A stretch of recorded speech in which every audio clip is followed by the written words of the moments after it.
મહેસાણાના કડીના ધારાસભ્ય કરશનભાઈ સોલંકીનું નિધન થયું છે। દુઃખદ સમાચાર પ્રાપ્ત થયા છે। ધારાસભ્ય કરશનભાઈ સોલંકી છેલ્લા કેટલાય સમયથી બીમાર હાલતમાં હતા। કરશનભાઈ સોલંકીને બ્લડ કેન્સરની બીમારી હતી। ધારાસભ્ય કરશન સોલંકી એસટી બસનો ઉપયોગ કરતા હતા।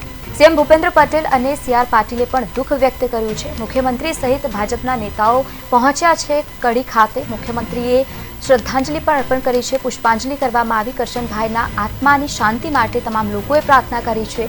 સીએમની સાથે નીતિન પટેલ પણ ઉપસ્થિત જોવા મળ્યા છે। ભૂપેન્દ્રભાઈ પટેલના પરિવારને પણ તેમને સાંત્વના આપી છે। સમગ્ર કડી પંથકમાં હાલ શોકનો માહોલ જોવા મળ્યો છે।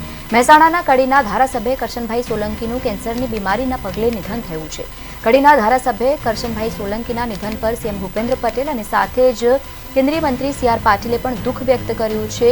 ઈશ્વર કરશન સોલંકીની આત્માને શાંતિ આપે અને તેમના સ્વજનોને દુઃખ સહન કરવાની શક્તિ આપે તેવી પ્રાર્થના પણ કરવામાં આવી છે। અને તેમજ અવસાનના સમાચાર મળતાની સાથે જ મુખ્યમંત્રી ભૂપેન્દ્ર પટેલ, ઋષિકેશ પટેલ અને સાથે જ નીતિન પટેલ સહિતના ભાજપના કાર્યકર્તાઓ ત્યાં આવી પહોંચ્યા છે।